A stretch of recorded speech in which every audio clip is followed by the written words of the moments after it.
Our agenda starts with Janet Hughes from Defra talking about agricultural transition, following which there will be a Q&A session of around 20 minutes. After that, there will be 5 short updates from our partners, followed by a second Q&A session.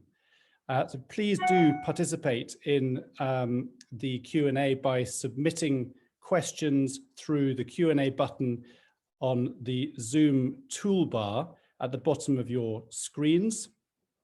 And please don't use the chat button because we're not monitoring that for questions. I will ask as many questions as time allows, but if there isn't enough time to get through all the questions, I understand that each of those unanswered questions will be responded to by email. So please keep them coming through. The event is going to be recorded, and a link to this event will be circulated to attendees this afternoon.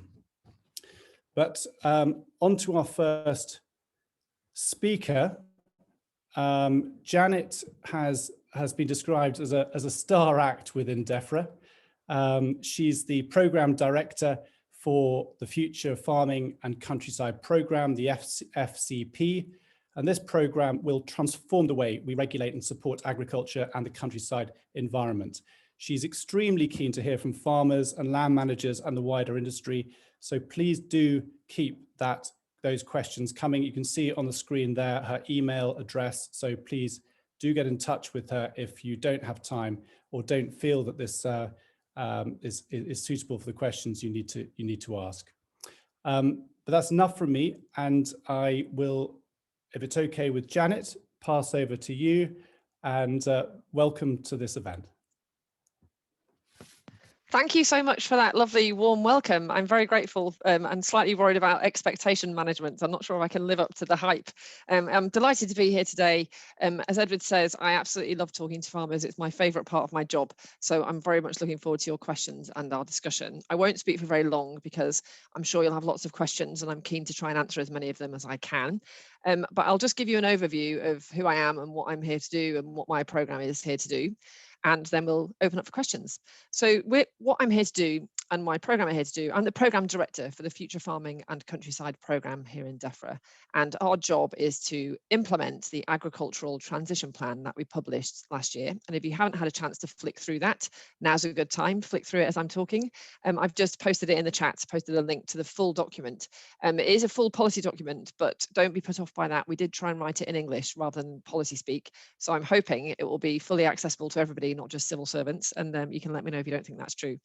And the purpose of the agricultural transition plan, there's 2 purposes.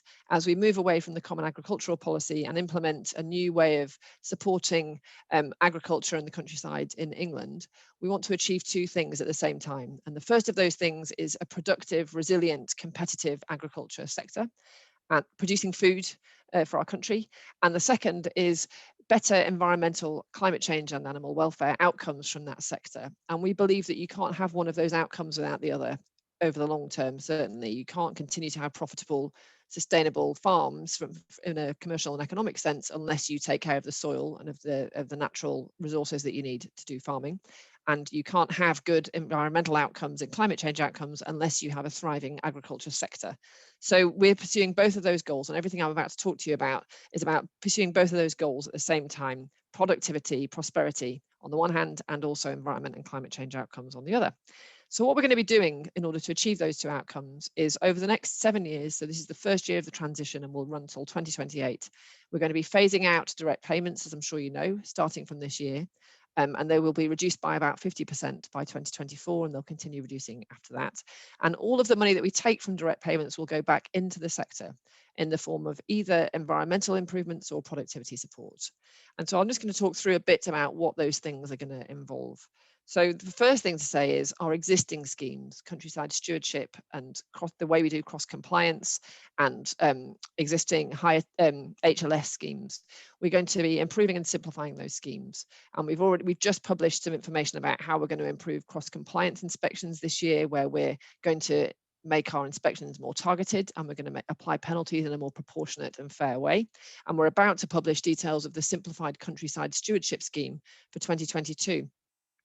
which again will be simplified, and we'll have an improved approach to inspection because we know that lots of farmers have feedback about how that works. So the first set of activities for our programme is to take care of all of those who are already in schemes or who want to join those schemes, and also to make sure that there's a clear, smooth path for all of those people who are in those schemes to move into the future schemes that we're building, because if we don't do that, then we will fail to achieve our outcomes. And so that's mission critical, looking after anybody who's in an existing scheme.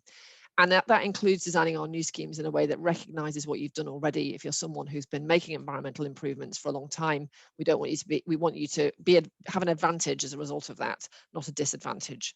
So that's the first set of things. The second set of things we're doing is designing a new way to pay farmers and land managers to produce public goods on their land through what's called environmental land management. You might have heard that referred to as ELM around the place. And there are three elements to that. The first is the sustainable farming incentive.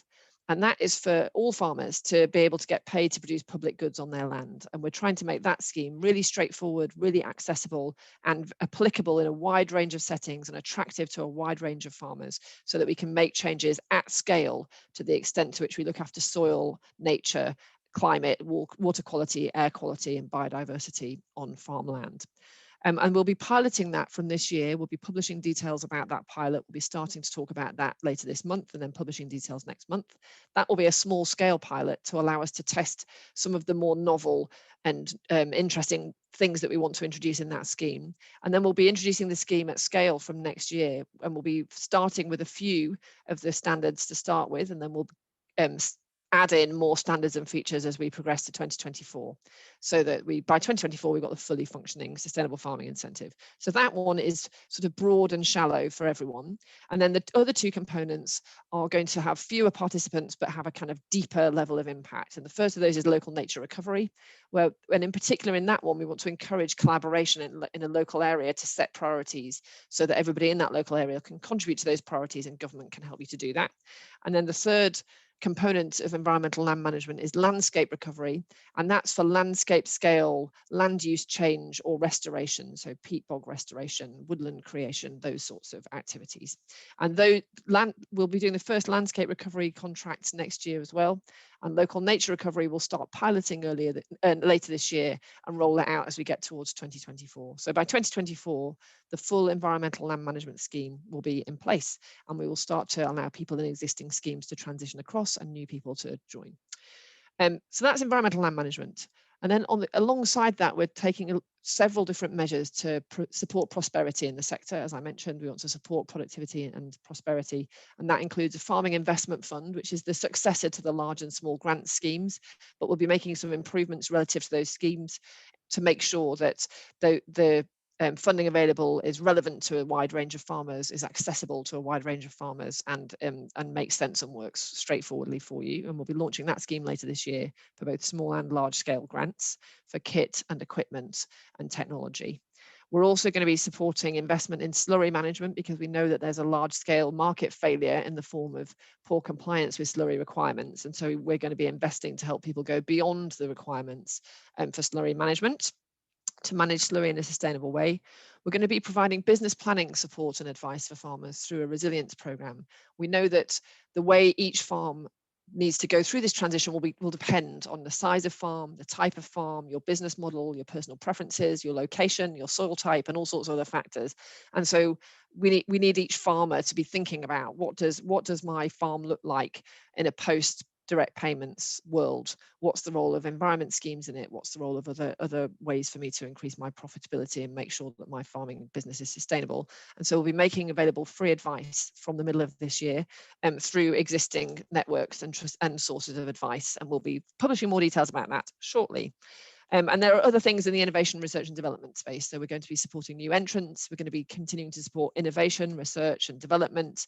We're supporting the establishment of a new agriculture and horticulture institute, which was a recommendation that came from the sector. And we want to support that to help continuous professional development in agriculture. So that's the prosperity bunch of things. And then the final element to this is regulation and enforcement. So as I mentioned, we're making some immediate improvements to the way we do cross compliance. When I talk to farmers, they often tell me that they think that we are disproportionately penalising people for breaking rules that don't actually matter and failing to enforce rules that really matter. And so during the course of the transition, we'll be increasingly shifting our focus. So we're targeting our effort and our enforcement effort on really serious non-compliance where there's harm to the environment or animal welfare. And where you're doing the right thing already, we're here to help you to do that, not to come and nitpick and fine you for making minor breaches that are of no real consequence. So we've started that improvement this year. We've published some information in the last week about cross-compliance improvements for this year, how we'll be targeting inspections, how we'll be using warning letters rather than penalties for a great deal of the types of breach that we see, and trying to create a fairer, more proportionate, more effective regulatory system. But once we delink direct payments, which we're planning to do in 2024, we will be needing to introduce a new kind of basis for regulation and enforcement and of the rules that everyone has to comply with. So this is not just about people who are in schemes, this is the rules that everyone has to comply with to prevent damage to the environment and welfare. And we're doing lots of co-design activities now around what should that look like, and how should we progress with that, and what are the most important issues. And I'd really encourage anyone who wants to get involved in that to get in touch with me afterwards, and I can point you in the right direction. So those are the things we're going to be doing, and I just want to say a couple of words on how we're going to be doing those things, because we've set out in the agricultural transition plan some really important principles about how we're going to operate, and they are based on learning from how we've done this in the past and how things work now, and the feedback that we get from farmers about how you think things operate. And the first of those is we're going to co-design the future with you, with people who really understand how things work on the ground and how things need to work on farm. And so we've been running tests and trials for environmental land management involving 3,000 farmers, for example. Those are farmer-led projects looking at different aspects of the ELM scheme and how that might work. We're running our pilot, which again, that will be farmers leading the way, showing what works and what doesn't. And we're also doing lots of co-design workshops with people to find out, what do you think the issues actually are that we need to address here. So co-design is the first principle. And the second principle is we want to be here to help you do the right things for your businesses, the climate and the environment and animal welfare, not get in the way and not nitpick over things that don't matter. Excuse me. Sorry, runny nose. Help people do the right thing, not get in the way. That's the second principle. And the third principle is we need to earn people's trust in our systems and approach, and we need to behave in a trusting way towards farmers. And I know from my time in the programme so far, I joined last June, and I've been spending lots of time talking to farmers, and they all tell me that this is a real issue, that we need to build trust, and we need to demonstrate that we're competent to deliver, that we're listening to farmers, and that we're here to make things that work for you.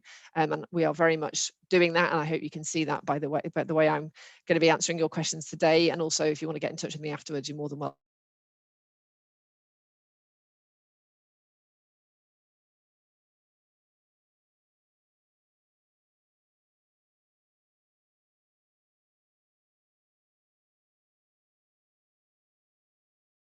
Possibly can about what we're going to pay for and how much, because I know that farmers need to know that information in order to be able to plan. So we will be publishing scheme details about the sustainable farming incentive before June this year, so that you can see how much we're going to pay and what for, and eligibility criteria, so that you can see if I'm in which different scheme is likely to work for you, and you can really plan ahead. We're going to make things as clear and simple as possible for people.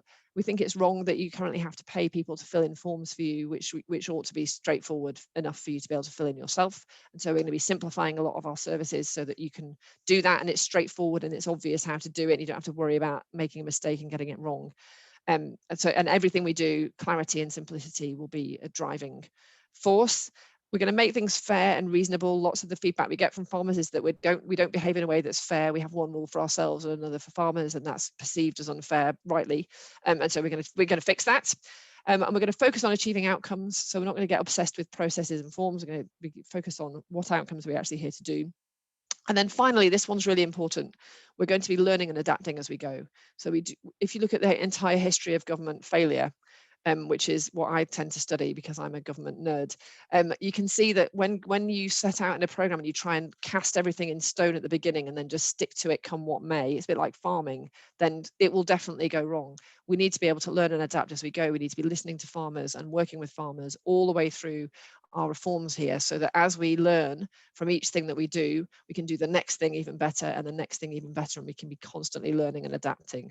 And that means that there will probably be more uncertainty than we might like, because we're going to say we haven't decided yet, because we haven't learned enough to make a decision about that thing yet. We need to do more work to be able to get there.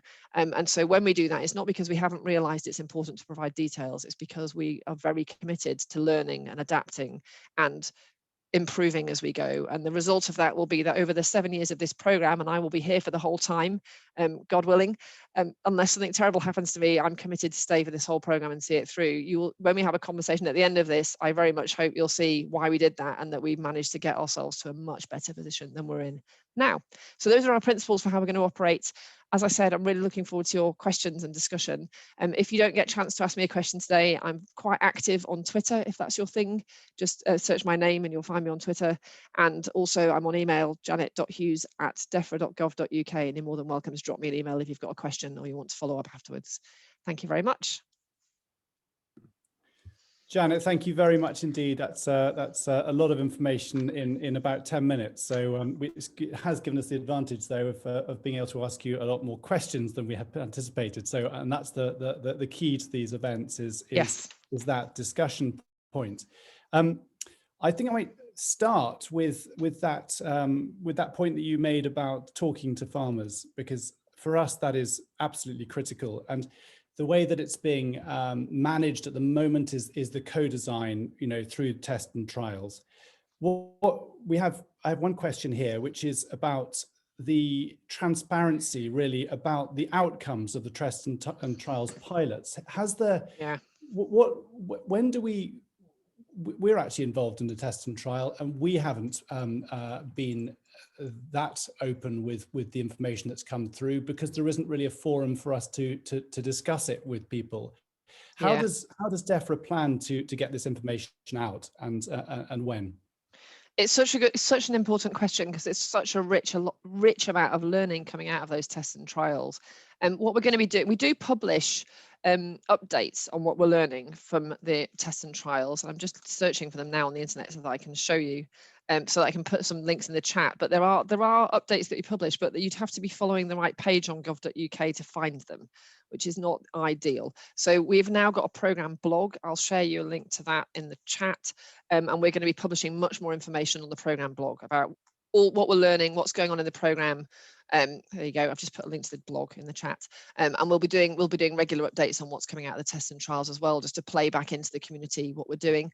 I'm also about to record a pilot podcast this afternoon, because I have loads of fascinating conversations with farmers in tests and trials and otherwise, and I want to share them. So we're going to be recording some conversations that we have with farmers, and we're also inviting those who are participating in tests and trials to record videos for us, which we'll publish on our blog, just to summarize what are they doing and what are they trying to learn about and what are they learning. So the first one of those will be coming out shortly, and you should see a regular flow of those coming out through this year. So if we have another conversation this time next year, you should be seeing that our program operating in a much more open, transparent way than we currently are, because we recognize we need to show our working as we're going along as part of our ability to build trust, as I mentioned, but also so that we can learn together. Because the way I see this is a huge team that includes farmers and other land managers and buyers and agronomists and vets and everybody who need to work together to make this work. And for that to happen, we need to be playing back the information much more clearly. So sign up to the blog. You can get an email every time we publish a blog post. And if there's things you want us to write about on the blog that you can't see, then put a comment on there and we will respond. That's brilliant. Thank you. Thank you. Transparency, I think, is key. So that's extremely encouraging. Now, I have a question here about environmentally friendly farming. You say that you want to make sure that farmers who are currently farming in a more environmentally friendly way will be at an advantage. How will you ensure that farmers who are fairly new to these environmental schemes aren't disadvantaged? And can I add to that?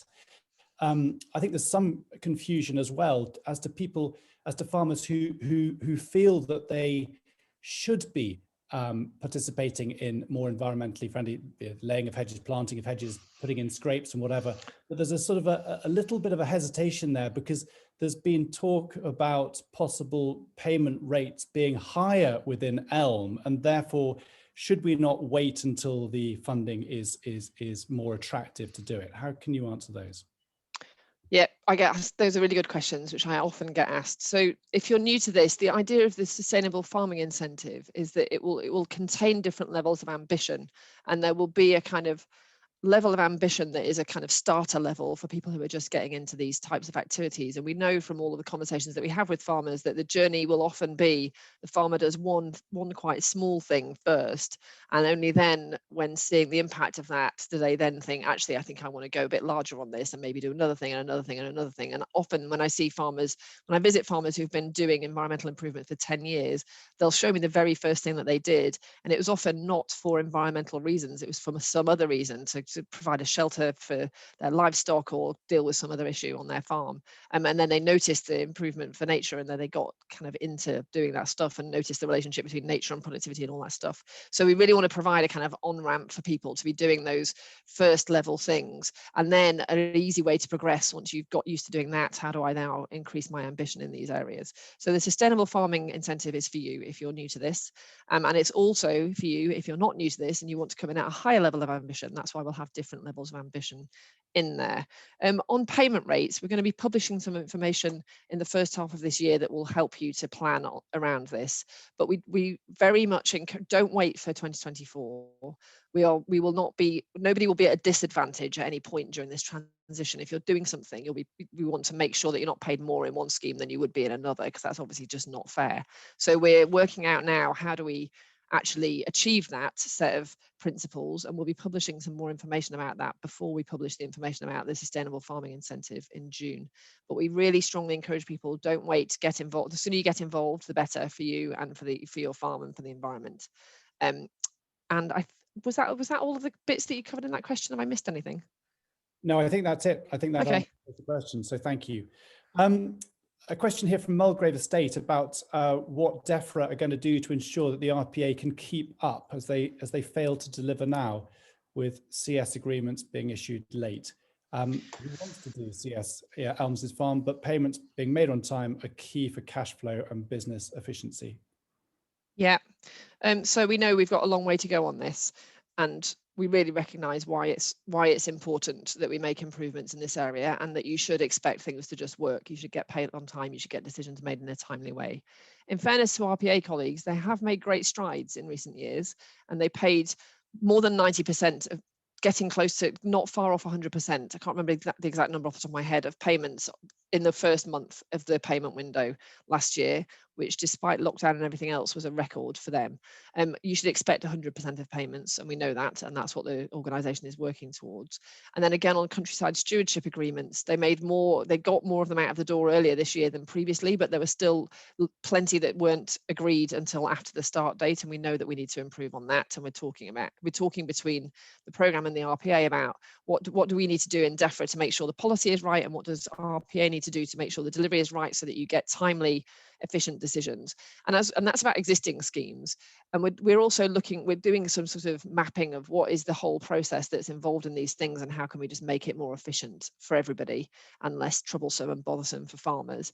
And we're using what we learn from that to inform how we design future schemes. So in future schemes, we're looking, instead of having one big round of applications and then one big round of payments, which is always going to be lumpy and problematic from an administrative point of view and from a farmer point of view, can we make more frequent payments and more regular payments to farmers? Because we know that will help with cash flow, and it will also be better from an administrative point of view, because we won't have these great big peaks at points in the year, which are always difficult to manage. So when we publish information about the SFI, Sustainable Farming Incentive, in the first half of this year, you should see that we're planning to make regular payment, much more frequent payments to farmers, not just an annual payment, to help with the cash flow issue.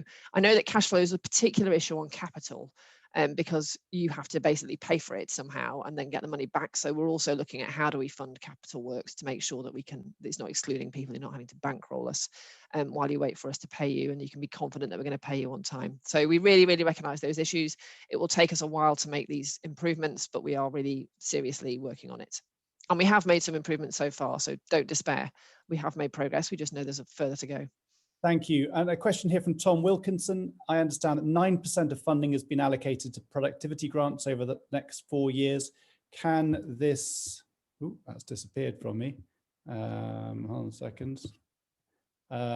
Yes, can this percentage be increased if the uptake of ELMS is slower than anticipated? Yes. So the way we're managing, we've sketched out in the agricultural transition plan what we think the allocation will be between the different schemes, the different kind of outcomes that we're trying to achieve. But the way we're going, there's quite a lot of uncertainty in there in terms of uptake of schemes, pricing, costs, etc. And so we will be reviewing every year how we allocate that budget to best achieve our outcomes based on what we learn from take up, what we learn from the cost of running the schemes, what we learn from kind of different levels of interest in different parts of the scheme. So it's not, it will stay broadly in line with where it is now. You won't see a huge swing towards productivity and away from environmental land management, because that is the flagship area that we want to invest in. But there certainly is scope for us to make tweaks each year. We will look at what we've done in the years so far and review what we want to do in the years that follow to make sure that the money is going back into the sector properly and that we're achieving the outcomes in the best way that we can. Perfect. Now, it's a question I'm not sure you'll be able to answer because it's one of the other Defra family, Natural England. Can you clarify what role they'll be playing in the future? Will we be dealing with Defra more? So we haven't. So when you say the future, if you mean beyond 2024, we haven't yet decided what is the role of each bit of the Defra group in the model from 2024 onwards. And we're actually doing a lot of work now to map out what are all the things that we need to be able to do and who's best placed to do them, and should it continue as it is now. Our plan is to continue with things broadly as they are now until 2024, whilst we're building and introducing the new schemes and running the existing ones. But we will be doing the work over the next year or so to decide what should it look like beyond 2024 and which parts of the Defra group should be doing what. And I'm aware that there's lots of issues about the way things work now, about the split of responsibilities between Natural England, RPA and other parts of the Defra group, and so we are very much aware of those. For now, our focus is on making the existing things work more smoothly, but we are thinking about what does that model look like going forward. Thank you. That I think would also clear up a lot of confusion in the farming sector. If we entered a 5-year countryside stewardship now to start in 2022, will we be able to upgrade in 2024-5 into an ELM scheme? Yes, we'll be setting out this year what we're calling the flight path for people. It's a piece of stupid jargon. What the path will be for people who are in existing schemes to move into ELM, but our commitment is to provide a smooth, straightforward way for you to transfer into ELM if you're already in countryside stewardship at that time. And that's what we'll do. So yes. Great. A statistical one for you here. Okay. 219,000 farms. Sorry, I've lost that one again. I don't know where that's been sent. Sorry, I've lost. Oh, I've got it. You got it? Shall I read it? There it is. There it is. You can read it. No, go ahead. If you've got it, you go. Of the 219,000 farms in the UK, Defra statistics say that to date, around 75% lose money on their agricultural activity, i.e. producing food. Do you see producing food continuing to be a loss leader under ELM? Will payments for public goods exceed the payment for grants under BPS and current agri-environment schemes? I don't think that's quite right. So I look at the statistics for England, I should say, not the UK as a whole, because my particular scope is England. And in England, the median profit for a farm is £26,000 and the average is £43,000. We know that for direct payments, half of that money goes to 10% of the farms because it's a payment for how much land you have. But we do know that there are some farms, particularly upland livestock, for example, which have a particularly heavy reliance on basic payments and which struggle to be profitable. I don't think we wouldn't say that. So we've published an evidence compendium. I'll show you a link in the chat, which we published in September 2019, and we reviewed all of the evidence we could find about farm profitability in different settings, different sizes, different types of farm, different types of approach. And what we concluded from that was that we thought most farms would be able to be profitable through the transition. But that includes, when you look at those farms that are profitable, they look at productivity in a broader sense than only food production. So they will tend to be diversified. They will tend to be looking at producing other things as well as food, including public goods. And so what we want to think about here is food production is obviously very important and is the primary purpose of farms.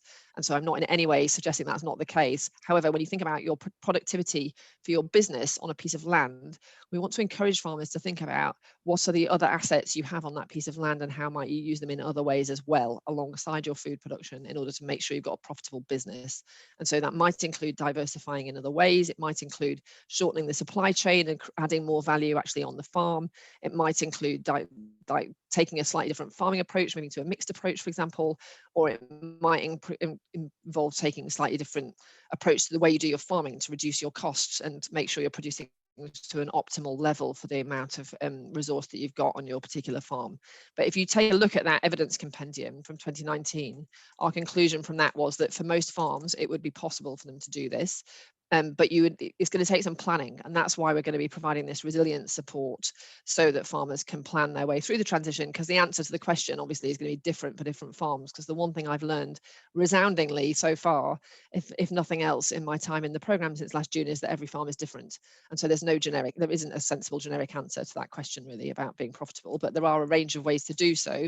And in that evidence compendium that I've just shared in the chat, you can see we've got some comparisons that show what is it that the more profitable farms are doing that the others are not, that those who are at the bottom quartile could be doing to improve their profitability without basic payments in future.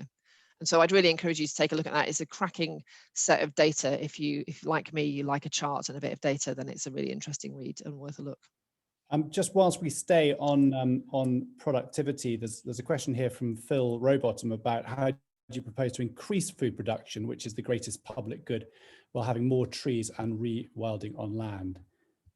So I think it's important to say that I don't have an objective to increase food production, as in the overall amount of food produced. I have an objective to improve productivity, which is about profitability and efficiency. So it might be that you have fewer inputs for the same level of output or even more. It might be that you actually reduce your overall level of output in order to be more efficient and drive your costs down.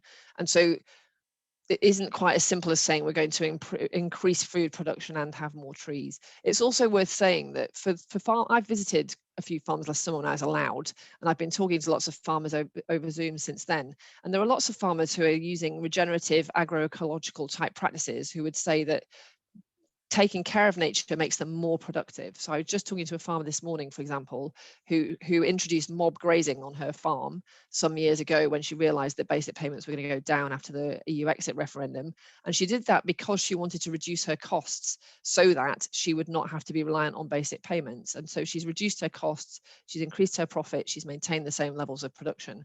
What she's doing, mob grazing, also happens to be helpful for carbon sequestration in the soil, for biodiversity, because the longer grass has more life going on in it and you attract more birds. And so I don't accept that there's a kind of either you do food production or you do the environment, particularly over the long term. If we can see from the evidence that's come out of the United Nations and other places that if we don't take care of our soil and add organic matter to it and keep it healthy, then it will become too tired to produce after a period of time. And so if you do just follow production and you don't take care of your soil and the natural environment, that will no longer become a business model that's viable because your soil won't be productive eventually. And I know that farmers tend to think in generations, and that's the way we need to be thinking about this. It's about production in a sustainable way over generations, not just what's the most I can produce today. Thank you. And a question on the PM's press suggestion yesterday.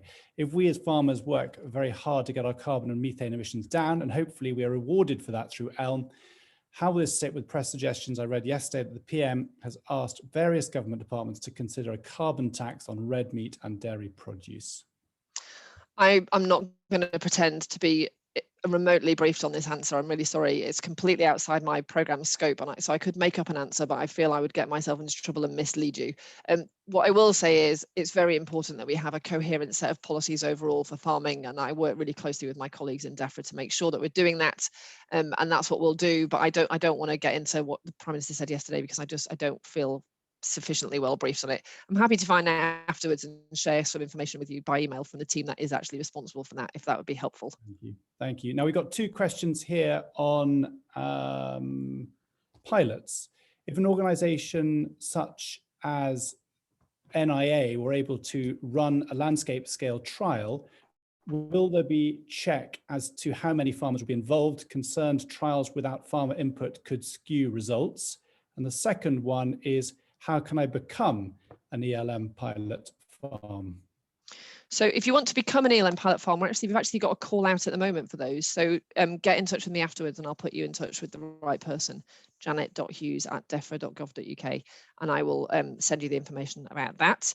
And then the farmer input. So it's very important to us that the trials are farmer led and that farmers are fully involved in them. And the whole point of them is to find out, how does this work on farms? And so as I said earlier, we've got 3,000 farmers working with us so far on the 70 tests and trials that we've got running. And I completely accept the point that it's really important that we do that. Great. One concern about a quote of yours: think it is wrong that farmers have to pay to fill in forms. Does this mean Defra are anti-agents? Not at all, but it means that we think that it's not right that we should design something so complicated that you have to pay an agent just to fill it in for you. Agents are brilliant. They can add lots of value, they can provide lots of advice, and they can really help farmers. And I've spoken to lots of farmers who get lots of value out of their agents. The specific thing I'm saying is we shouldn't be creating a requirement for you to get somebody to fill a form in just because we've made it really complicated and difficult for you to do. You might want to get advice about what you're putting in the form and what you're doing on your farm and the decisions that you're making, and that's where agents come in, we think. So it's not at all about, I don't mean to come across as anti-agent. I'm anti-government complexity for no obvious reason, and that's what I'm anti. Brilliant, thank you. And a question here from M.A. Bolivar. I would second this. I'm very impressed with how you're tackling this program. Well done. Thank you for your approach. As a landlord's agent working with a large number of tenanted farms, what can I do to help you make this a success and therefore hopefully helping the farming tenants and the wider business? Oh, that's my favorite question ever. Fantastic. I've got to say, actually, since I joined this program, I just feel like I've been met by a complete tsunami of goodwill of people like this person saying, how do I help? The ways that you can help are help your tenants to make sure your tenants know that basic payment reductions are coming. Make sure they get access to advice when we provide the free advice we're going to provide later this year, or any advice that you're providing or that you know of, to help them plan for their business. And don't let them put their heads in the sand, because it's really important that farmers understand what's coming and plan. If we can provide information to you that will help you with that, then tell me what that is. I'm more than happy. I really want to be able to help you to help your farmers. And then I think the other thing that probably is useful is really encourage them to get involved in discussion groups, forums, and other things where they can learn from other farmers about what they're doing, because the farmers that I meet that are making success of their business through both taking care of the environment and their farm, most of them say the main way they learn is by talking to other farmers. So I would really encourage you to get your tenants to be joining discussion groups, joining forums, and finding out what others are doing, so that they can learn from their peers about what best to do in the situation. But if you have ideas about how I can help you to help your tenants, then please get in touch. I'd love to know what that is, and we'd love to be able to help. Great. Message from Fraser Hughes. One challenge historically seems to be government computer systems. How do we avoid the computer system driving the agenda and getting back to a more person-orientated system? He gives an example here of look back to how old CS agreements and advisor could deliver the current higher tier Untitled Stewardship agreements. Yeah, so the government computer systems are a kind of big, there be dragons, don't go near those if you've got any sense at all. And so that's why I've come into this program where I have to go near them, because I have no sense. I think the important thing about the systems is they should be here to enable the right things to happen. And at the moment, they don't really do that in quite the way that we might like, because they're complicated in the way that I just described, and they don't have all of the different functions that we want them to have. And it's difficult for people to operate them. You have to be quite whizzy to be able to learn how to do it, don't you? So we want to make sure that the systems we're designing really work for farmers. And the way we're doing that is, the way we do it is we design a tiny bit of the system, and then we get farmers to have a go at it and tell us what they think. And then we improve that, and then we add another bit on, and then we get some farmers to tell us what they think about that, and then we add another bit on, so that what we're building, we're really confident is working for farmers and working for land managers and agents and others that have to use the system. In terms of the role of humans, though, in the system, we are certainly not going to just only have a kind of computer says no type model. We're thinking about how do we better use the capability that we have, because where we currently have inspectors and call center staff, how are those people currently operating and what are they currently doing, and how can we help them be more helpful to the sector, by setting ourselves up in a way that is more supportive and helpful overall. And that includes things like improving cross-compliance inspections, where we changed the rules so that the inspectors can actually give you advice about how to be compliant, whereas currently, as you know, they sort of turn up and they don't really talk to you at all. They just turn up, fill the form in and go away.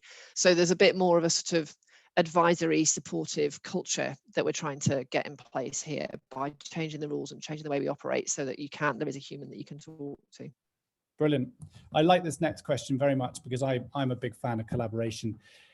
It does appear to be important to the government, but there appears to be little or no incentive for any of the new schemes to support this. For example, if you have, you're considering offering a higher grant rate or a higher grant sum to collaborative applications, as it is, the current scheme would pay 2 farmers each to buy new kit, where the best option might be for them to collaborate and buy one but larger bit of kit. Yep, this is really important. So there's 2 different elements to this, I think. One is in the environmental land management scheme, where part of the purpose of the local nature recovery component is to support collaboration. And what we're trying to work out at the moment through our tests and trials and our scheme design is how do we enable some local people to decide a group of priorities and collectively commit to pursue them, because we know if you do that, you get joined up habitats and then you get much better impacts than you do if just each farm does its own thing. So that's on the environmental land management side. On the productivity side, we're also looking at can we haven't worked out exactly how to do this yet, so you might not see this year, but you might see it in future years. How can we allow people to share kit? And we're thinking about that one. We haven't got an answer yet to it, but we're very much aware of the question and recognise that it's important. Great. Helen Rhodes, will consideration ELM to farms that maybe won't be able to take maximum advantage of productivity grants, i.e. in a landscape of small fields and big hedges, could there be an incremental payment on hedges, so where you have a higher proportion of hedges to hectares, you receive more for the hedges?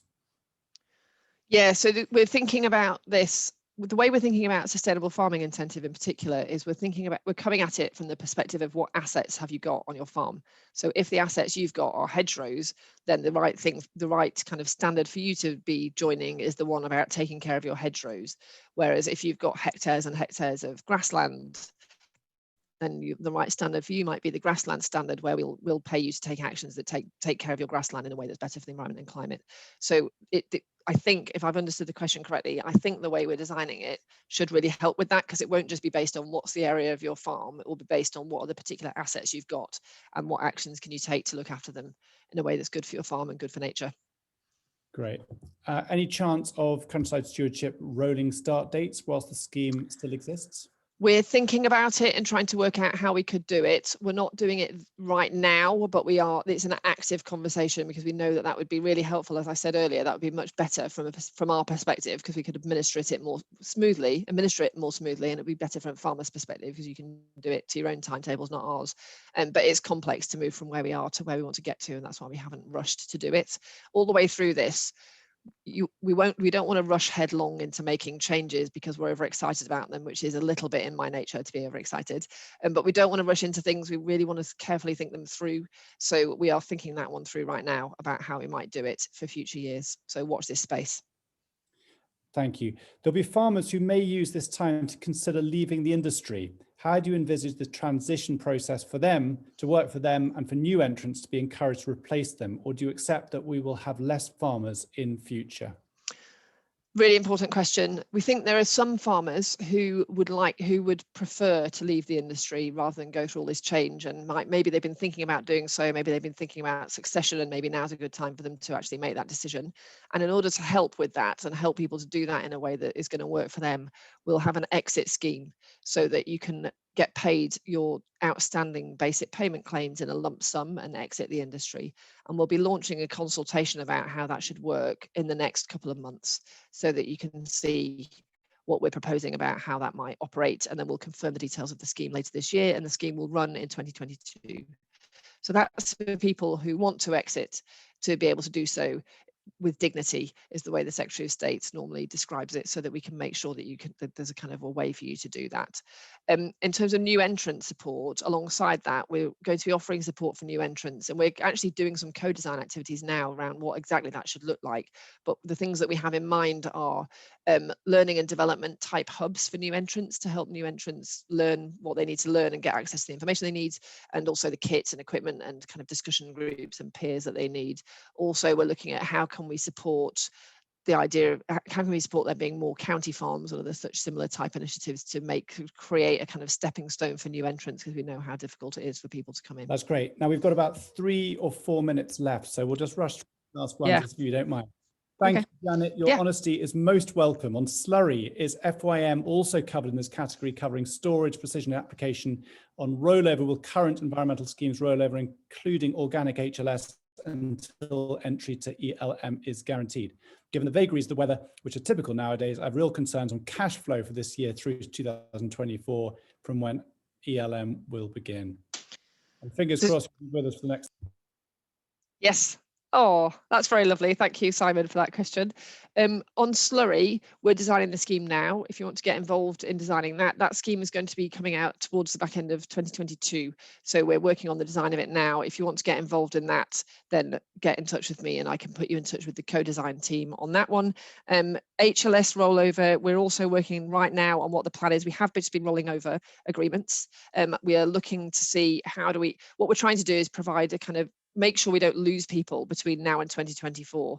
So either we'll do annual rollovers or we'll do a slightly longer rollover. We haven't decided exactly which one of those we'll do or how. If you want to get in touch with me with your specific question, then I can happily put you in touch with the team who will be able to help you with that. That's great.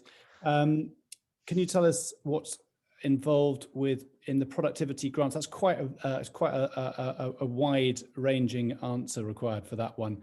I'll try and do it quick so we can do rapid fire. And so basically it involves, normally what it involves, particularly with the smaller grants, is that we publish a list of things and you can choose things off that list that you can get grants for. And it might be partial or full funding of those particular things that you might want. And they're things that broadly help productivity, but also they mostly happen to also help you either reduce your inputs or be more efficient and therefore good for the environment as well. For the larger grants, it's more of a kind of involved application process where you apply for a particular thing that you want. We'll be publishing more details about this in the summer with a view to opening applications in the autumn. So if you subscribe to the blog where I shared the link earlier, you'll get an email that will tell you when we're launching that information, and we'll give you more about it as it comes. That's great. And the final question I think we've got time for is about protecting farmers on small farms on the hills of a national park. In the past and present countryside stewardship schemes, the payments to the uplands have been tailored towards large acreages. And personally, we've struggled to enter the schemes because the payment is too low to reduce our stock levels enough to participate. There's two, thank you for the question, Angela. There's two aspects to this. One is that for the next year, 2021 to 22 financial year, starting in April, there's some of the money from direct payments will actually be going into the national parks to make environmental and public access improvements on farms in national parks, because we recognise the issue that you just mentioned. So more details to follow about that in the springtime. And then within the design of the environmental land management scheme, we're working really closely with the Uplands Alliance and others to make sure that what we're doing is that there are going to be options that are attractive and feasible for small upland farms. And we really recognise that there's a particular set of issues there and that we need to make sure we're designing what we do in a way that's relevant there. So Julia Agliamby is very much engaged with what we're doing, and her colleagues in the Uplands Alliance and other organisations. That's brilliant. Well, Janet, thank you very, very much indeed for your time. You're welcome. Extremely informative, and as I think one of the questions was, it's so nice to listen to somebody so honest and open about the problems that you guys face, and recognise that the farming community also have problems to deal with. So thank you so much for your time. It's been a pleasure. You're most welcome, and thank you so much for all of the thought-provoking questions. I really enjoyed them, and I'll be happy to come back anytime you like to answer more. Thanks a lot. Bye, everyone. Thank you. Right, I'd like to welcome Angela Nisbet from the Rural Payments Agency as our second speaker. This is about the RPA update on BPS and countryside stewardship schemes. Angela. Thank you, Ed. Thank you for that. Good morning, everybody. So I'm Angela Nisbet, and I currently work within the stakeholder relations team within RPA. And my plan for today is just to give you a quick update on the rural payments, and I'll look forward to the new application schemes. Okay, so despite the COVID impacts of last year, where we had extended application deadlines and we had to enable almost our entire staff home working, we have delivered our best ever payment performance. And as Janet said in her speech there, we do recognise there is more work to do, but we do have a continued focus on making all remaining payments as quickly as we possibly can. On the CS 2021 agreements, again, yes, we are making good progress compared to last year. There is more work to do on this one, and we have been communicating with customers who are still awaiting their agreements. And we hope by the end of February to come back out to you either with your agreement or where they're still waiting them. We'll give you an update as to where that is. To try and help the situation, we have been prioritising applications which include the spring sowing options. Looking forward to the new application windows opening shortly, so you should already be able to go online and transfer land and entitlements. And come next Tuesday, the 9th of February, you should also be able to start making changes to your land use. And on that day, the countryside stewardship application windows open, and that's for the higher tier, mid-tier, the wildlife offers and the new capital grants. On the 18th of March, the BPS 2021 window will open, and on that day, you should be able to start updating your commons data also. The 11th of June will be the deadline date for BPS and the CS and ES revenue claims. And this year, you will be able to make changes without penalty to claims that had already been submitted by the 17th of May. To make the application process easier this year, we have introduced some simplifications and changes to the BPS. You no longer have greening, cross-border, and we've taken away the entitlement usage rule.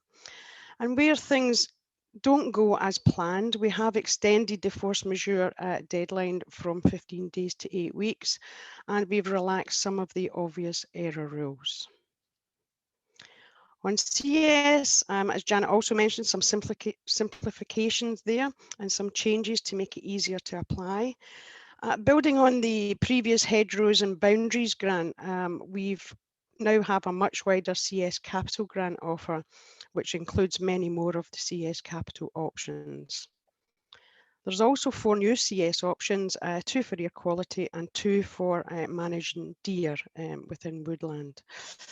And we have the new combined woodland creation and maintenance grant, and my Forestry Commission colleagues will talk more on that later. And again, we're looking to make inspections and the options less punitive.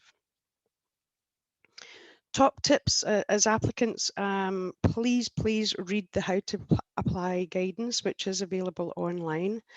And particularly for BPS customers, please always recheck the apply less BPS area on your screens, just to make sure that any changes that you've made to activated areas have been captured. It's quite a common error that occurs.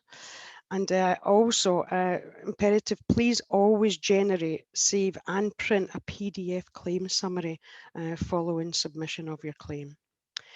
We always promote submitting your claim as early as possible, and that's also online and on paper to give sufficient time to make any changes you need to make.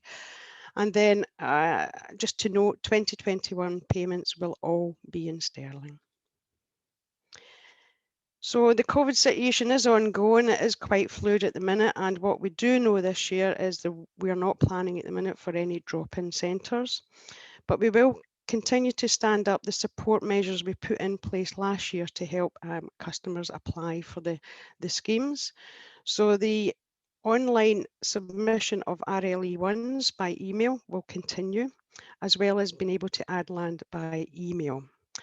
And we will continue to stand up that support for vulnerable customers, bespoke support where that's flagged up to us. And overall, we will be adopting a flexible and a sensitive approach to inspections, just to maintain that sector assurance and traceability. Looking forward, and Janet spoke in detail about the ELM national pilot. Phase 1 of that national pilot will commence soon. There will be some awareness campaign coming out in February. And from there, we will be inviting expressions of interest, probably late springtime. The expression of interest will be online using the existing rural payment service. And so we're targeting 1,000 farmers from a variety of 10 different business types or farm types. We will ensure that the ongoing feedback from these pilots is fed into the ongoing ELM scheme development. And that's me. Thank you, Ed. Hand back. That's great. Thank you, Angela. Very helpful. Can I remind you, if you want to ask questions to Angela or any of the next speakers, please could you start the question with the name of the person you would like that question going to make the Q&A session at the end a little easier to manage. We're next going to hear from Jackie Hamer from the Environment Agency, who's talking about priorities on improving the water environment.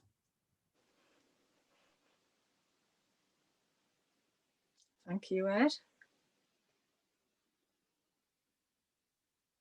Thank you. I hope people can hear me. Excellent. Yes, good morning, everybody. Thanks, my own thanks for attending this online event, and I hope that you have all managed to stay safe and well over the last year. I am based in the Environment Agency's office in Newcastle, although I haven't been in there for 11 months, so I can barely remember what the place looks like. And I am the Senior Environment Officer for Agriculture and Land Use. And the good news is for you, I only have 3 slides and 5 minutes. So looking now at the first slide on the screen, you may have seen the press coverage that this refers to. There was a lot of it. The headline statistics behind that: only 14% of surface waters are classed as being of good ecological status. 100% of waters failed chemically, although that's almost entirely due to a change in the chemicals we look for. The list now includes some substances which are found at very low levels, but which are environmentally very persistent. And I should say that they are not of agricultural origin. There's no finger pointing at agriculture there. Nitrate and phosphate are key concerns because in excess they promote eutrophication. This knocks natural ecosystems out of balance and diminishes biodiversity. Agricultural contributions of nitrate and phosphate have often been masked by larger inputs from sewage treatment works, but we can now measure these more accurately using source apportionment techniques. Our knowledge and understanding have come on quite some way in recent years, so we can much more accurately assess contributions. Next slide, please, Naomi. Thank you. This slide, I hope people can see these maps. They're not the best quality in the world, but they give you an idea. Both of these maps were generated by SimCat. This is a modelling tool which, when run using measured data, allows us to apportion loads of N and P within a catchment from both point source and diffuse sources. So it's a very useful tool. Both of these maps show diffuse inputs, and that's phosphate on the left, nitrate on the right. The dark green areas show the lowest levels, and the red show the highest levels. So you can see, it's not massively obvious, but you can see from that the the phosphate is the bigger issue for us in the northeast. Nitrate from agriculture is already controlled to some extent by nitrate vulnerable zone regulations, of course, but there is no equivalent for phosphate. It's certainly been talked about in the past, but it's never actually happened. Next slide, please, Naomi. So moving on to this, which is the last slide. So we can see that the scale of the issue. The question is, what will the agency be doing to improve the situation? One of the things we'll be doing is using a range of tools, which includes conventional water quality spot sampling, continuous monitoring equipment, and maybe even drone footage, which has been used to good effect in some parts of the country by the Environment Agency. So we can use all of those things to plug some of the gaps in our evidence base. But I have to say that there is an issue there about funding. This is a part of our business which has been cut sort of successively over the last few years, and it's becoming increasingly difficult to do everything we need or want to do. In the catchments that we know have significant agricultural diffuse pollution already, we are working with partners such as rivers trusts and catchment sensitive farming to get advice to land managers, and in some cases tap into funding, which is obviously always welcome. Our priority areas over the next 5 years are likely to be the River Till, the English Tweed, the Brownie, the Skern, and the Tees Estuary. And our aim in all of these places is to achieve good Water Framework Directive status and lower flood risk. So we'd be looking to projects that will deliver multiple benefits, again, subject to funding. As a regulator, the agency can also take enforcement action where voluntary approaches have either been rejected or they've been tried, but they've failed to deliver what we need. Farming rules for water, which we have been promoting at events like this for at least the last 2 or 3 years, they are a key tool for helping us to tackle agricultural diffuse pollution. Phosphate levels in particular are highly correlated to the loss of soil to rivers. So any measures that address soil erosion are likely to reduce phosphate levels in watercourses. And there are obviously agronomic benefits, as soil is any farmer's most precious natural resource. Janet made exactly the same point during her speech. And finally, the future Environmental Land Management Scheme does give us an opportunity to focus on good soil management so that it becomes an integral and high priority part of every farm business. And that's it for me. Thank you. That's great. Thank you, Jackie. Just to keep things moving speedily, we next have Ian Cairns from the Farming Advice Service on cross-compliance in 2021 and beyond. Thanks very much, Chairman. A very short presentation, just 5 minutes like everybody else today, and I'll just sit through it as quickly as I can. A little bit of this has been covered by Janet already, that obviously we've got a basic payment scheme again in 2021, and it'll operate in a similar way to it has in the past. And the content of cross-compliance in terms of the SRMs that it covers and the GAEX will remain largely unchanged. There's no individual changes in the documents that have been released. As Janet suggested, there are some improvements to delivery of cross-compliance in terms of making it a little bit more of a less burdensome process. Obviously, it's still cross-compliance. The cross-compliance needs to be met to support the basic payment scheme, but the inspection process and the way of drawing up who's going to be inspected has been adjusted to be a little bit less direct in terms of the burden on farms. And again, as Janet said, when the BPS payments are delinked from land in 2024, which is the current plan, cross-compliance will end. And there are proposals later in this year to have a consultation on the replacement scheme for cross-compliance. So just the latest data we have is for 2019 as the full inspection year. And just to give you a bit of a flavour as to how the current system's working.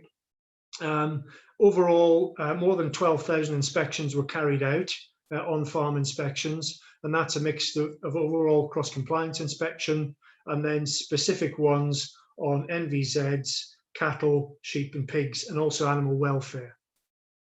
And of the 1,394 failures that were found, 1,394 failures were found, and that represents about 11.6% overall. But I'll come on to the individual areas of cross-compliance, and you can see where the issues have been in terms of cross-compliance breaches.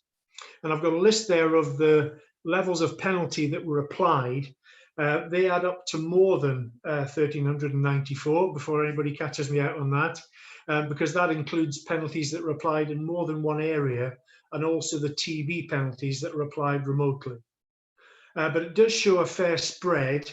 In 2019, the vast majority of the penalties were in the region of 1% or 3%. But again, as Janet said, there's been a commitment from RPA to be a little bit more helpful with advisory actions on farm, and not just there to apply penalties and leave the farm. So that a new system of warning letters called Early Warning System, EWS, has been alluded to and will be used in the delivery of cross-compliance. So none of my talks would be complete without a league table of some sort, and here it is for this year. I've adjusted it slightly just for a bit of variation. I normally do it by number of failures, but last year somebody did say to me, why don't you do it as percentage failure rate for each area of cross-compliance? And that would give us a greater, if we're involved in that area of cross-compliance, it would give us a greater understanding of if it's an important area of breach or not. So listing it by percentage failure then, all of the ones that are in the top sort of 8 are SMRs, so regulatory compliance. The GAEX don't feature at a high rate in the low percentages for failures of cross-compliance inspection. So cattle, NVZs, animal welfare as a percentage failure rate is quite high. Sheep are still there, and then there's quite a considerable drop after those 4 categories, and they tend to represent the greatest number of failures as well.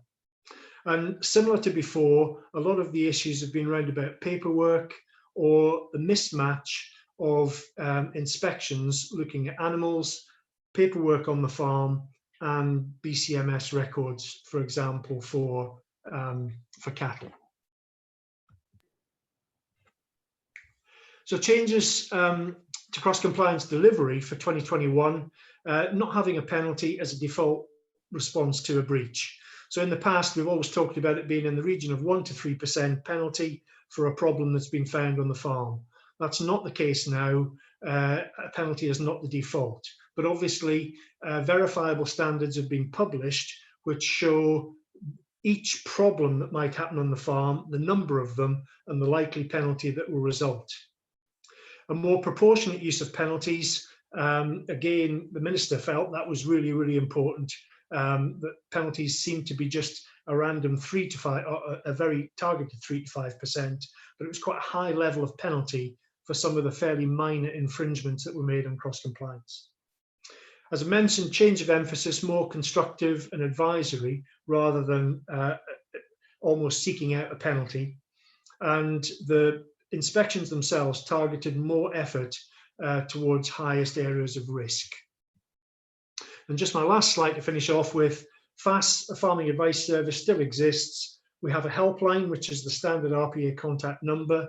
And we also have a bespoke farming advice service website as well.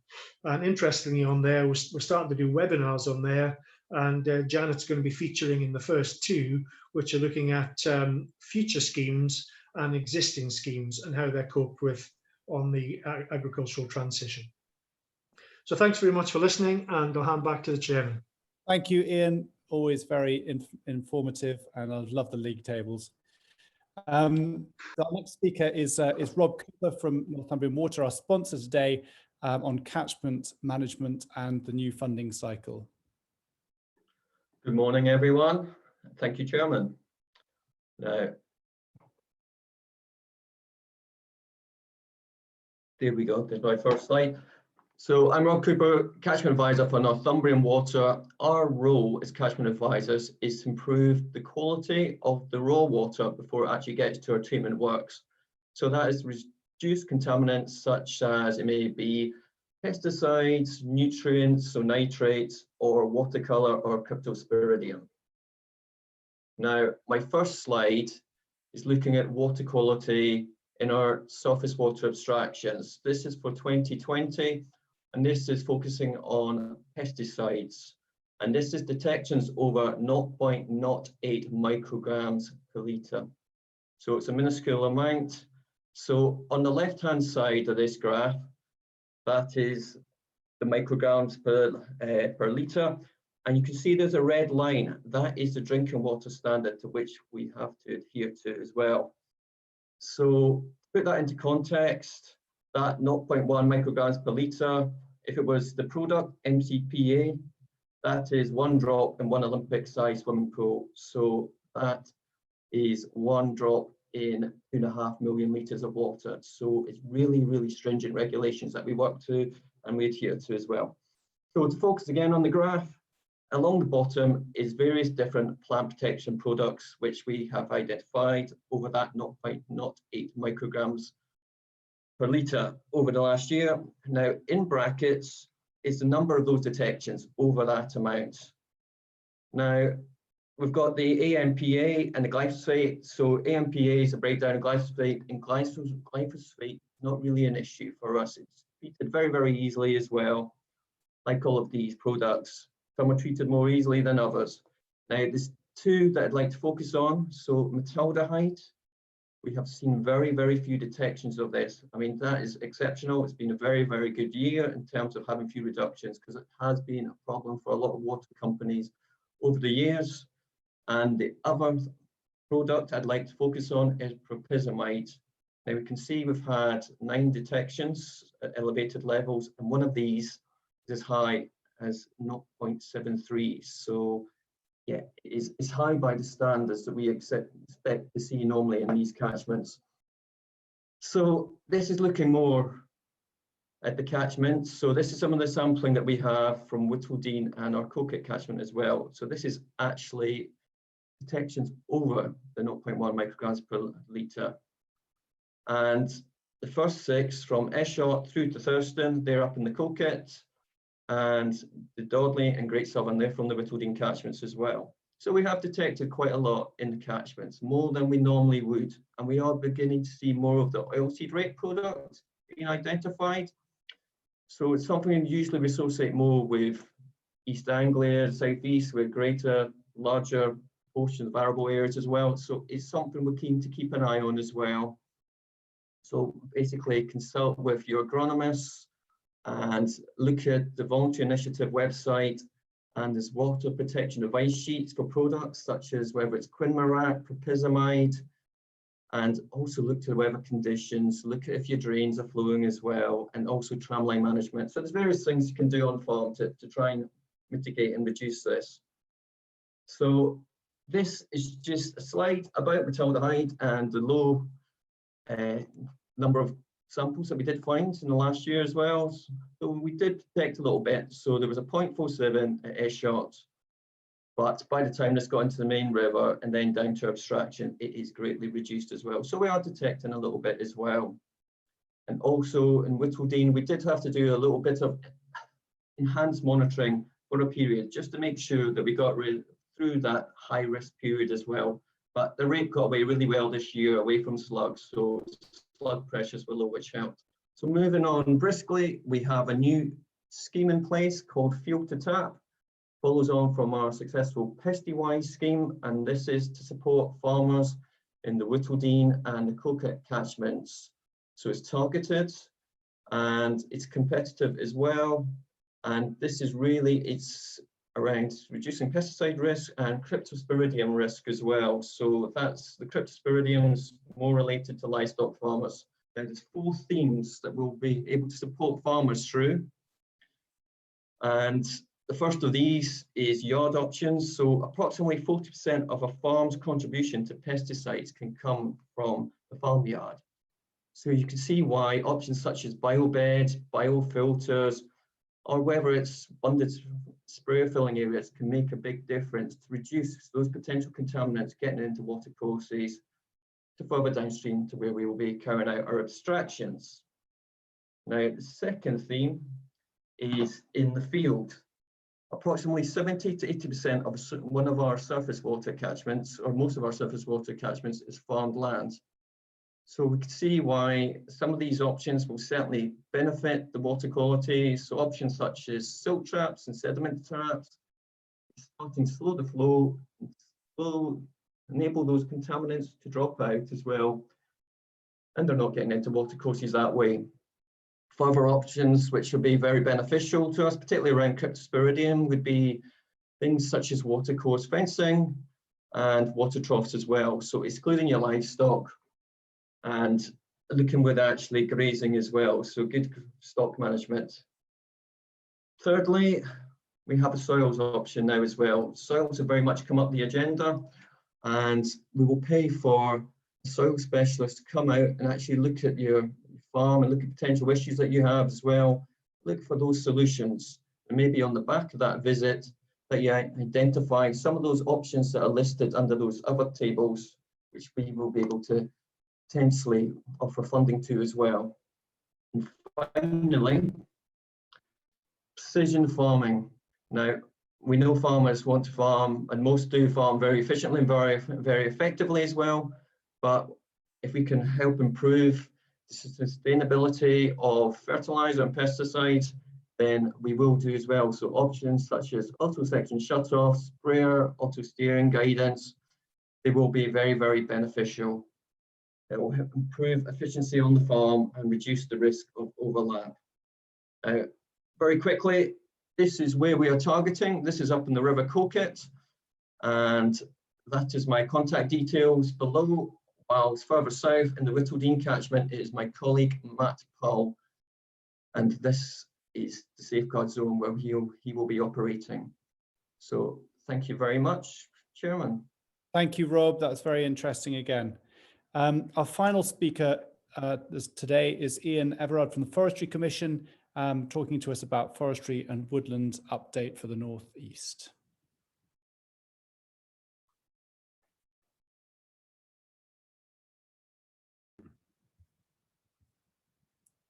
If you are there, Ian, it may be that you've got your mute button on.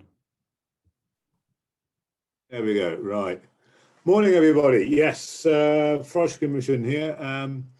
We've got a few changes. We've got in the area. Obviously, things never stand still for too long. One of the first things we got is, hang on, control the slides. Yeah, is it sliding there? No. It's controlling the slides. Not seem to be scrolling down. Can we scroll down, please? There we are. Oops, sorry. There we go. Right. Now, this is the staff changes. We've had a bit of a change in staff actually recently. We've had a creation of the central area. We've got the north area, central area, and Yorkshire. The north area, just go from top to bottom. That's still, we're still based in Newcastle. Luke Hemmings running West Northumberland, Sarah running East Northumberland, and Kate being the field manager. Myself being the field manager for the central area. We have got Jose, who's starting with us very shortly. Mark Althwaite covering the Teesside and the Vale of York, and Joost actually covering the Harrogate and Yorkshire Dales area. The Yorkshire area, James, Marina and Kira, who are covering that area. So it's a bit of a change in staff, but as I say, we've experienced a higher uptake of our woodland grant schemes, and there's more interest in woodland planting. So this is actually reflecting in the increase in resources. What's not shown on there is the 2 woodland creation officers. particularly designed just purely for woodland creation. That's Phil Wilson, who's covering the north, and Jeremy Dick covers the south side. So a bit of a change in that one. Now, next slide. There we are. Woodland Creation Planning Grant. We've had some changes in this. This is a grant which allows applicants to plan, to actually look at new woodlands they want to create, looking at the process of creating a plan, a concept plan, which is then can be taken to the EIA stage and approved by ourselves as the regulatory body for that. The main changes are in the thresholds. The thresholds have changed from 10 hectares to 5, and the minimum block size from 5 hectares down to 0.5. Now, the 70% rule, as I say on the slide, is gone. That's to reflect the change. We are no longer just purely looking at productive woodlands. We're looking at all woodlands. But we request people to look at what we call the ecological site classification to ensure that we're going to get a sustainable tree. We're not just planting the wrong trees in the wrong place. We've got the final woods, call for woods for water. This is enabled planting actually in for woodland. The priority is for water, and looking to actually improve water quality and flood risk. This is actually the final call, as it will close on the 31st of March. This is the areas of the actual woodland priority catchments. You can see the areas in red along for flood, areas in green for water quality, and the catchment areas actually in the hash. So there we are. Now we're moving in at a pace to the Durham Woodland Revival. This is a partnership. You can see the partners in there at the bottom. Between various bodies, we've got interest in woodlands in the Durham area.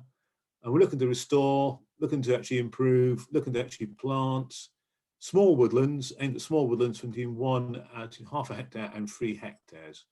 And looking to support woodland owners and new woodland owners and people who are looking to create woodlands in partnership with, say, community groups, etc. And also looking actually to run some training events, so you can actually upskill and bring on the industry.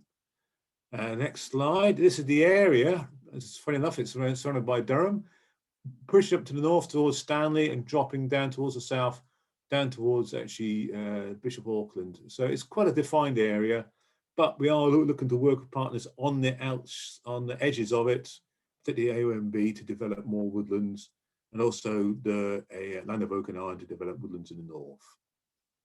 There we are. Now this is give you a bit more information about it. It's of course, I mentioned 0.1 to 5 3 hectares, and that is actually they're looking for small grants. This is outside the Forestry Commission CS and other grants which we do offer. So this is a separate grant offered by the Durham Woodland Revival. Looking at again, looking at help, looking at advice, and looking at to if you've got a woodland in that area, a small woodland, etc., and you want some help, then they can actually be one to step in.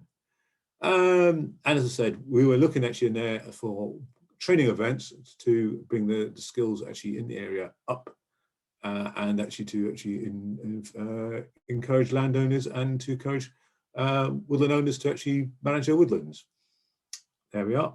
And now this is actually nearly hot off the press. You might have heard it quite a bit in the online. Great Northumbrian Forests. It's at the stage where we are looking actually at partnership, obviously with the Forestry Commission and other bodies, and we're going to look into actually support this for the Nightshade for Climate Change. This is a separate funding body from Defra. They are recruiting and getting staff in place. So in the next couple of months, we should see some movement on that, and we should then be seeing some development actually of the Great Northumbrian Forest to work with owners and Northumbrian County Council to actually develop the woodlands and expand the areas of woodland to make Northumberland, as I think Northumbrian County Council want to make it the forestry county. So this is actually an exciting new development. And alongside, actually, we're going to have the community woodlands, which are on board. We're looking at an urban base, whereas the Great Northumbrian Forest is looking actually at a more actually rural base rather than actually around the urban fringe. So again, this will be actually here to help you and actually in conjunction with the Forestry Commission grants to actually develop more woodland and actually more sustainable woodlands in Northumberland. There we are. Ian, thank you very much indeed. That's very informative. Right, we have about 5 or 6 minutes left for the Q&A session. Thank you for your questions coming in. I'm going to go straight to them. 2 questions initially for Angela. Angela, I'm across.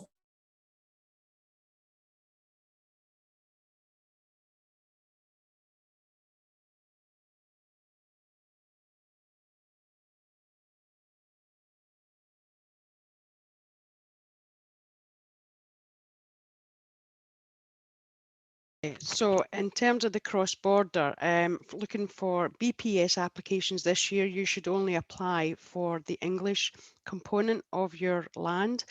If that takes you below the previous 5 hectare threshold, then you'll be exempt from that.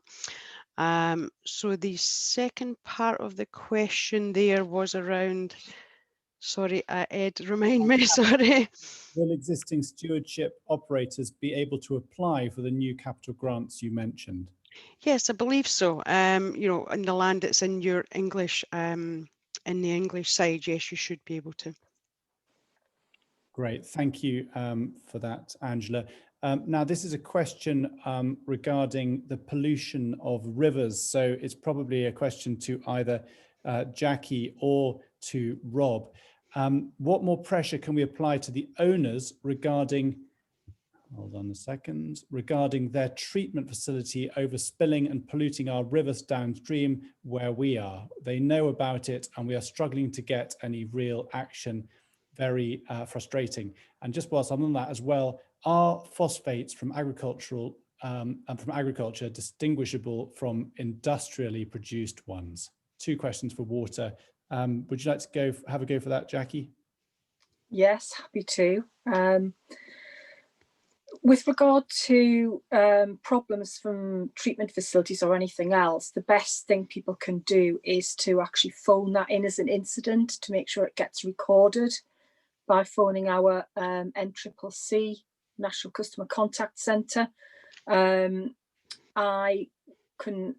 We can share that with the information after this event is over. I'll make sure that Naomi gets the number to ring, and she can circulate that with any of the other information. So that's the best thing to do there. With regard to phosphate, we can do what you call sediment fingerprinting now. Although I think that's more to do with geology than the chemicals. I don't know that we can distinguish between Rob might know, but I'm not sure whether we can distinguish between the agricultural phosphate and other. But the source apportionment techniques that I referred to, I mean, the Environment Agency has to permit every facility, every sort of sewage treatment works and things. So we know the loading that is coming out of there. We also have a lot of detailed information about the flows in catchment, the volumes of water that are going down rivers, water courses. And using that and a whole range of other data, we're able to get quite a good handle now on the relative contributions within any catchment or subcatchment of phosphate coming from sewage treatment works and from agriculture. They are the biggest inputs of phosphate. Nothing else really is of any great significance, particularly in sort of the more rural areas where you haven't got a lot of combined sewage overflows or anything like that. So yeah, we have the modelling and we have the data. Between them, we can get quite a good idea about that. That gives us a lot of confidence in where to prioritise our work. Thank you very much indeed. Now, 2 questions from Kaz Johnson here. Going forward, how will schemes be all-inclusive? Priority areas are all very good, but there are lots of farmers who are outside these who want to benefit from grants to improve their management too, e.g. yard concreting, silage pit roofs, covering stores. At present, it seems always the same people get awards and grants and the same continue to miss out. And in addition to that, How do we access funding for yard and field options for farmers in areas? Thank you. Who would like to pick up on that, Ed? Thanks, Rob. Yes, please. Yeah, I mean, certainly in terms of where we are targeting, that is because we have identified issues in those catchments where we actually are abstracting as well. So it's hard for us to justify that investment elsewhere as well. I mean, that is probably, a comment like that is really, really valid, though. It's really useful to communicate that back to Janet and her team as well, because there are these key areas where certainly us as a company, we will be targeting as well. But what happens if you do fall outside those? So yeah, there's certainly something to flag up. That's great, Rob. Now, I apologize. We are going to run a few minutes over, but there's some good questions here that I think people would appreciate an answer from. So if you don't mind, we just run over a little bit. Rob, are the recorded dissections related to extreme weather events? And do you think water payment options will be available nationwide going forward rather than just in catchment sensitive areas? It certainly has been a very wet autumn and very wet early winter as well, and it's just continuing. So yes, we can certainly relate what we are seeing due to basically tram lines are running as well. We're at field capacity, so it's things running off the field or the drains are running as well. So yeah, it is whether that's climate related or just weather related as well. In terms of the payments, it's something that I haven't been involved with. I don't know if it's something that might be down the line, but I'm happy to investigate that further. Great, thank you very much indeed. There's a question here for Ian Cairns. Can you give, oh, sorry, wrong. Okay, yeah, can you give some examples of animal welfare failures? Are these physical or paperwork failures? That is quite an interesting question. Yeah, some of them are related to, or there is a list available, I should say. If you go on the Defra website and search for cross-compliance failures 2019, you can see a breakdown of all the reasons, really, the common reasons why breaches have occurred. For things like animal welfare, it's quite a high failure rate, and also the breach penalties are actually quite high compared to some other areas of cross-compliance. So these are carried out by government vets, and their view of it is very black and white if there's a welfare issue. Some of it relates to paperwork. So for example, medicine records not being available or up to date, and others relate to what's seen during the walk around the animals. And some of the stuff listed in there is very sort of focused on how the animals are kept, whether they've got sufficient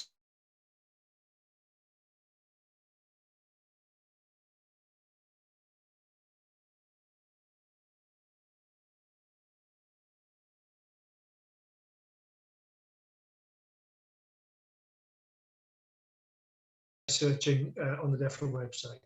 Thank you very much, Ian. And our final question I think we've got time for is a woodland question for Ian. I have 30 acres of old permanent pasture. Are there schemes available that integrate rewilding and new woodland planting? And where do I start to research this idea? I think actually rewilding is obviously a topic where it means quite a lot of different things to different people. But certainly actually what we can be looking at doing is there's a joint approach with the countryside stewardship. And we can be looking at woodland areas which can be funded through CS. But we're also looking at perhaps some of the CS options looking to promote natural regeneration, actually, or scrub creation. We don't actually cover those ones. That's the WD8, which would be probably actually Natural England advisor will be able to actually bring you up to speed on that. But I think actually we are looking to integrate more and more actually of the woodland actually into more like agroforestry type of approach. And I know actually in the future that we are looking at perhaps looking at that, but we don't have the guidance, or we don't have actually the grants in place at the moment. But I would begin by looking actually in this WD8, but where you want to actually put bigger, more dense areas of woodland, then you'd be looking at the countryside stewardship grant for woodland, which we can, one of the woodland officers can come out and have a look and check and see that the woodland would be suitable in there and to suit your needs, because obviously rewilding means a lot of different things to different people. But I think actually, as I say, it's an integrated approach with the countryside stewardship. Great, thank you very much, Ian. Now, I think that's all the time we have for questions now. I'd just like to say a big thank you to all the speakers, to Angela, Jackie, Ian, and Ian, and an especially large thank you to Rob Cooper and Northumbrian Water for sponsoring this event.